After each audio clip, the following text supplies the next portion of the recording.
Um, we're held responsible for every action, thought, and feeling, which is to say, for our very intentions. It is, therefore, wise for us to become aware of many intentions that inform our experience, to sort out which intentions produce which effects, to choose our intentions according to the effects that we desire to produce.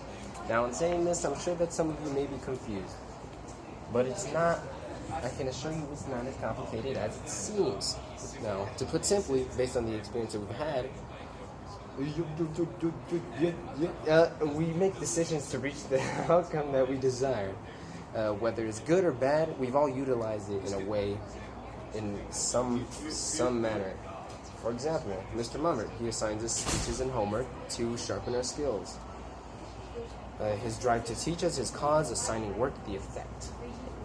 Or it may be something as simple as hating bugs, right? Your hatred for bugs, you attempt to squash them at any chance you get. Your hatred for bugs, your cause, and lashing out in a way to portray that hatred, your effect. And to make it easier on myself, I've shortened cause and effect analysis to C&E, which is a term you might hear later on in the speech, or you might see in our presentation. Now that the basics are understood, let's turn to our chapter. Now, what is C&E analysis? It's the ability to figure out why things happen and what happens as a result. Normally following a chronological order, it goes without saying that the causes usually precede the effects. Us standing before you, our cause. Us standing before you, the effect, and to inform you, our cause. Now in researching, I've discovered 4 purposes for this. It is to inform, to entertain, to speculate, and to argue. And in using C&E analysis in any of your writing, it will make you both more confident, and it will allow you to write more skillfully. Now, there are some important things that you need to pay attention when using it. You need to think about your subject, your purpose, your thesis, your audience, and your organization method. These are all important factors that play into you producing the best essay that you can using cause and effect analysis. Some authors may use different methods. Some authors may use different methods in order to fully portray this. Some may follow it in a chronological order, which is just one event leading into the next, and leading to the next, into the next, and you continue down into the rabbit hole. There are different methods that they use. Some may only focus on purely the cause, and this allows writers to think critically on causes of a situation that can arrive at an idea that's expressed through their thesis, right? And some reveal events through chains, as I said earlier, down the rabbit hole. Looking at both Robin Silves and Malcolm Gladwell, they both examine negative effects of getting a credit card early, and how the Beatles became good at music by practicing for 10,000 hours.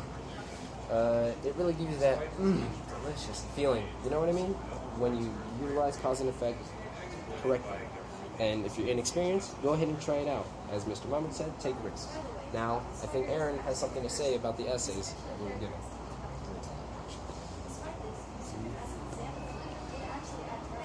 Essay talk. When thinking about cause and effect, whatever comes to mind usually is about either work or school. And in most cases, that's kind of the case. But in this case, cause and effect affects everything in our daily lives. In every aspect of our life, actually. In many places, and it also happens in many places that, other than, our own United States, such as, let's see, China, for instance. The parents of China, actually. People tend to think that things revolve around them, and that problems don't occur everywhere else other than their own comfortable circles. But in this case, it's not true. It happens everywhere. And here's an example. In China, there are parents choosing to push their children to the maximum limits in order to succeed. Have your parents ever wanted you to succeed so bad that they push you your whole life until you achieve it? Well, after these children grow up they grow up into a very bad mental state, and which is very common for teenagers. But in China, the chart of suicidal thoughts is off the charts, no pun intended. And the effect, the cause would be, in this scenario, would be the parent pushing the child into exhaustion, and the effect would be the child growing up into having bad thoughts all the time, or he's not okay because his parents pushed him a lot. Anyways,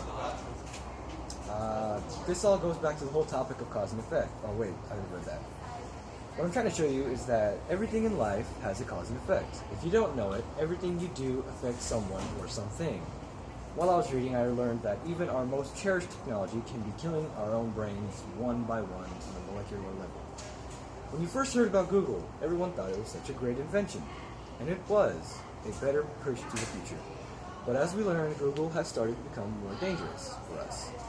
Because of our creation, the younger generation's attention span has gone down to almost none. People nowadays rely on fast-working internet for answers instead of using their own heads. Google is the cause in the situation, and we created it. The effect is it's slowly making our attention spans and ability to read long passages slim to none for all people. Now, let's go to the links of life, how cause and effect affects our real life.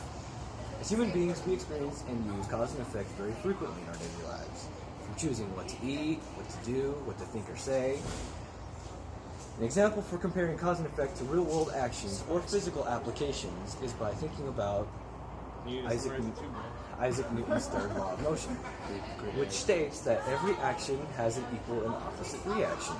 Now, this doesn't mean that we have to apply everything we do from Newton's third law to like everything, but just to think about that whenever we do something, every action we make has a specific consequence to that action, that corresponding action.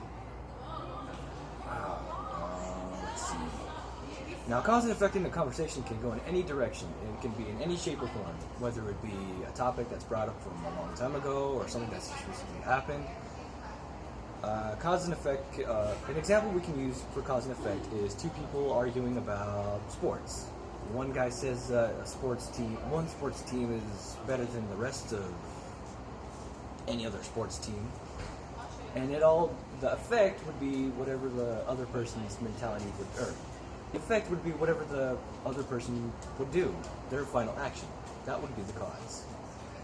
And it all depends on whether they're feeling okay about it, whether they don't care, or whether they agree on the subject. And we are all bound to using cause and effect because there's simply an act of nature in reasoning.